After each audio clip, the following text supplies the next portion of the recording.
Y continuamos con el desarrollo de la información. Nos vamos al río Paraná. Venimos dando cuenta, de esta bajante que es histórica en los movimientos del río. El repunte del Paraná va llegando al pico y ahora alertan que la bajante se agravará.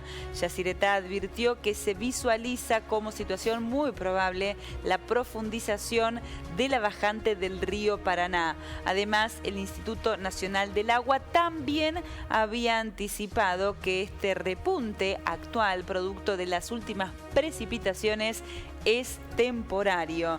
Entre tanto, en la provincia de Buenos Aires ya se declaró la emergencia hídrica por esta bajante histórica. Para dar cuenta del escenario en términos generales, nos vamos a poner en contacto con Alejo Morán Lozano, quien es uno de los referentes de Jóvenes por el Clima, y ya le damos la bienvenida, Alejo.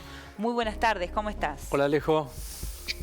¿Qué tal? ¿Cómo están? Bueno, un placer estar acá con ustedes y poder charlar de esta temática que está afectando de maneras múltiples, no solo a la población, también al ambiente, a los ecosistemas y también a la productividad del país, ¿no? Porque, esto que nosotros venimos advirtiendo hace bastante tiempo, que es esto de diferenciar, por ejemplo, las temáticas ambientales y las temáticas productivas, no está bueno porque en general, como estamos viendo ahora, tienen una relación, y cuando esto empieza a haber problemas ambientales, también hay problemas en lo económico.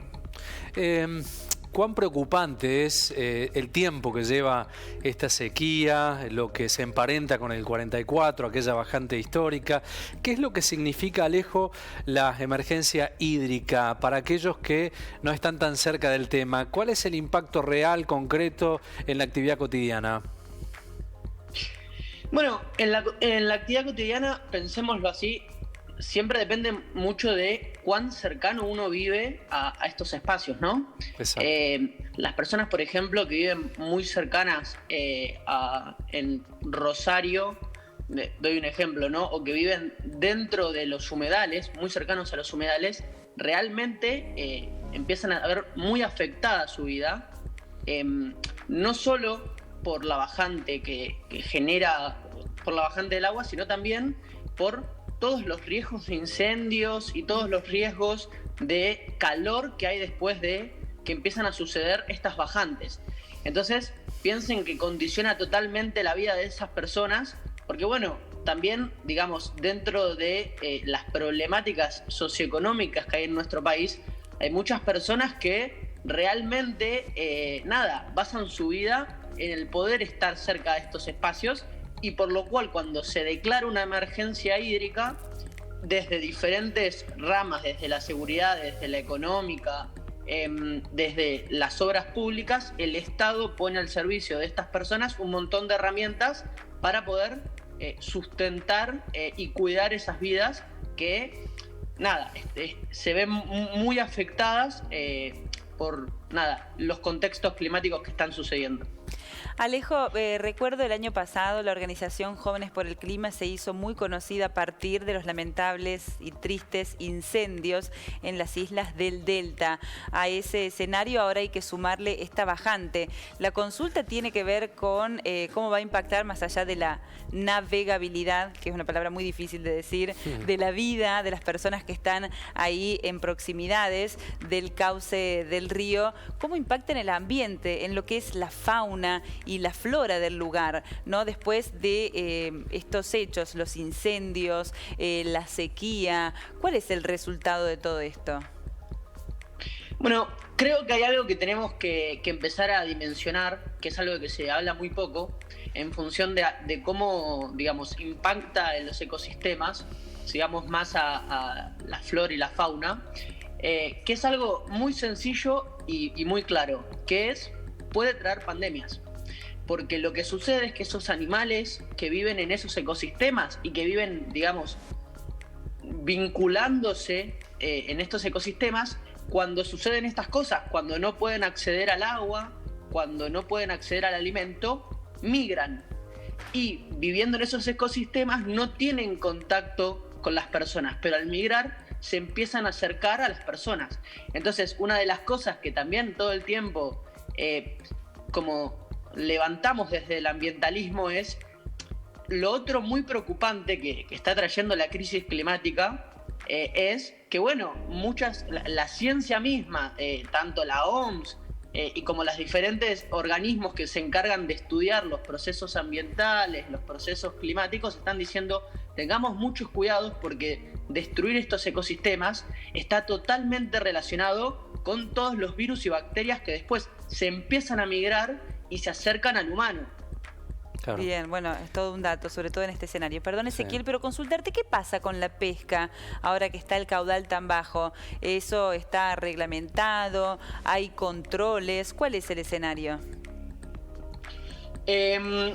Mira, hasta donde yo tengo entendido, ahí hay un gran problema, ¿no? Porque claramente empieza a pasar que, digamos, la fauna muchas veces queda cerca de donde las personas viven y quedan ya muertos esos peces y digamos, en los procesos biológicos terminan muriendo y muchas veces se pudren. Pero bueno, las problemáticas que tienen que ver con el estrés hídrico, también llevan a,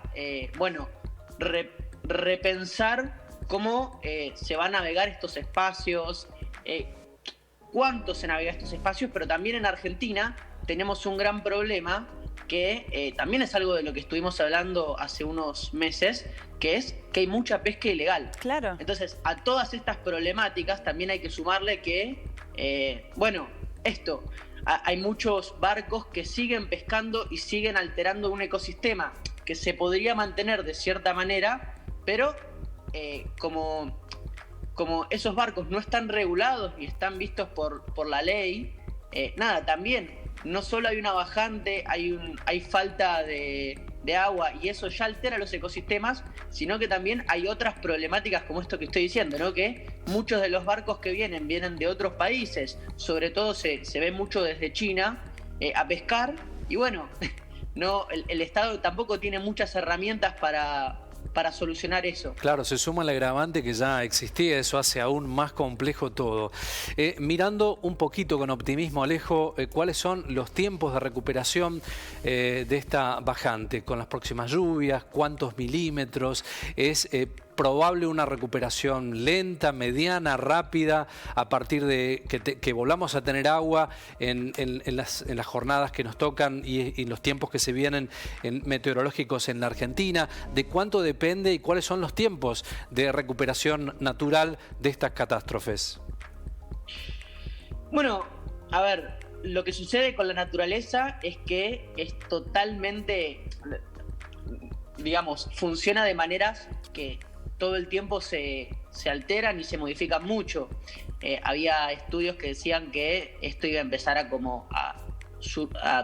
tener un nivel un poco más alto a partir de octubre, después se desplazó hacia noviembre. Eso se modifica constantemente, claro, en función de eso, de las precipitaciones, de cómo, de los diferentes impactos que van viendo y cómo lo estudian las personas que estudian el clima.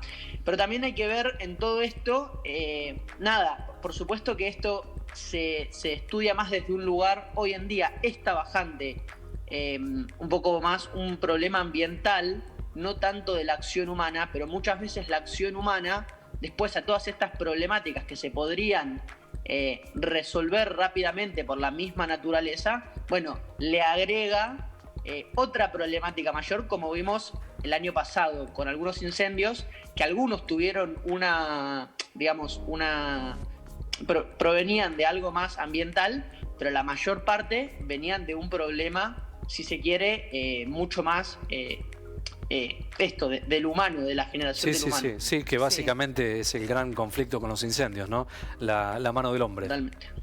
Bueno, sí. Alejo, para cerrar, nos queda muy poquito tiempo, pero quería consultarte si ustedes como organización habían podido meterse en la agenda política en estas elecciones PASO, digo, la cuestión ambiental, la cuestión del Delta, ¿estuvo representada en la campaña allí en Entre Ríos, en Santa Fe, o cómo se dio?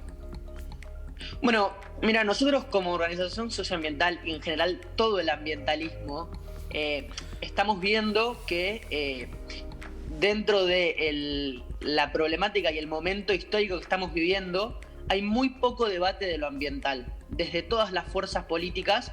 Y, por ejemplo, la mayor parte de las fuerzas políticas, cuando les preguntaron en las diferentes notas, ¿no? Porque de a poquito se está promoviendo un poco más la charla de lo ambiental, pero no tanto, pero siempre agradecemos los espacios que nos dan para poder charlar de estas problemáticas. En general no estaban muy informados de, por ejemplo, la ley de humedales, que es algo fundamental para cuidar estos ecosistemas. Entonces, lo que nosotros estamos viendo es que no solo no hay mucha promoción y no hay mucho conocimiento, sino que se están perdiendo una gran oportunidad los políticos, porque lo que nosotros estamos diciendo es, esto va a afectar nuestra vida de acá en adelante. Claro. O sea, si no se empiezan a tomar medidas ahora, y se sigue pensando que lo ambiental va separado de lo económico, de lo social, de lo cultural, o de la resolución de la pobreza, por ejemplo, se va a agravar más. Porque si uno solo lo quiere resolver a partir de, cómo pensamos un plan económico, pero, por ejemplo, lo hace con energías fósiles y no con los tipos de energía que son más limpios, eso va a traer problemas de acá para adelante. Entonces, lo que nosotros todo el tiempo movilizamos, no solo como Jóvenes por el Clima, sino todas las organizaciones socioambientales, es que se tiene que empezar a meter en la política ya todas estas cosas que nosotros estamos diciendo, y que no solo decimos nosotros, lo está diciendo la ciencia misma. Y, por ejemplo, el informe de expertos en cambio climático acaba de decir que la humanidad está en una zona roja. Sí. Entonces, ya mismo tenemos que cambiar toda nuestra vida en función de eso. Claro. No solo cuidarnos a nosotros, sino todos los ecosistemas que nos rodean. Parece que en la agenda política lo urgente está por lo importante, ¿no? Es realmente increíble. Sí, y vimos mucho en la campaña cómo tratando de captar el voto joven, algunos candidatos hasta hicieron el ridículo, ¿no? Con videos de TikTok, pero no con estos temas, a ciertas temáticas, y por ahí no pueden visibilizar que la agenda de los chicos tiene que ver con el ambiente. Hay mucho compromiso en ese sector etario con esta agenda, así que ojalá la recolecten y ojalá alguna vez tengan ese impacto ustedes también en la arena política. Alejo, muchísimas gracias por el contacto, ha sido muy amable. Muchas gracias a ustedes, espero que tengan buena tarde. Gracias, Alejo, un abrazo.